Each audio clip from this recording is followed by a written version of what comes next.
In the heart of Enugu, lived a woman named Madam Stella, a wealthy businesswoman known for her elegance, power, and pride.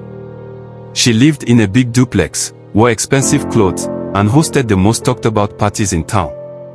But behind the walls of her beautiful home was a different story, one that involved Ada, her quiet, humble house girl. Ada was just 17 when she came to live with Madam Stella. She came from a poor village in Ebonyi, hoping to work and support her younger siblings. She was respectful, obedient, and hardworking. But Madam Stella treated her like trash. She would shout at Ada for the smallest mistake, starve her when she was angry, and beat her at times, just to show power. Even when Ada fell sick one day, Madam Stella ignored her, saying she was pretending to avoid work. The neighbors noticed the mistreatment, but no one dared confront Madam Stella. She was too powerful, too proud. One day, while Ada was mopping the sitting room, she fainted.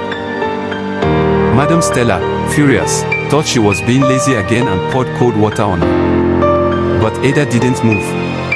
Panicking, she rushed her to the hospital.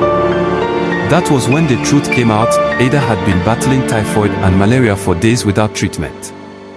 The doctor said if she had stayed any longer without care, she could have died. Madam Stella's heart sank.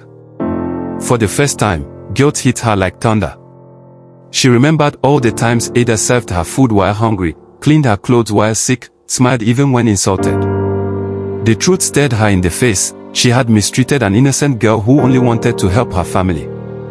After Ada recovered, Madam Stella sat her down, knelt, and apologized in tears.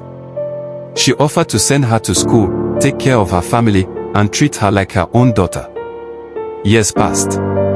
Ada graduated with a degree in nursing, sponsored fully by Madam Stella. She later became a respected health officer in Enugu. Every time Madam Stella spoke in public, she shared this story. She would say, "Kindness costs nothing, but cruelty can cost you everything." And that's how a proud woman learned the hard way, that true wealth is not measured by money, but by the way you treat others, especially those who can't fight back.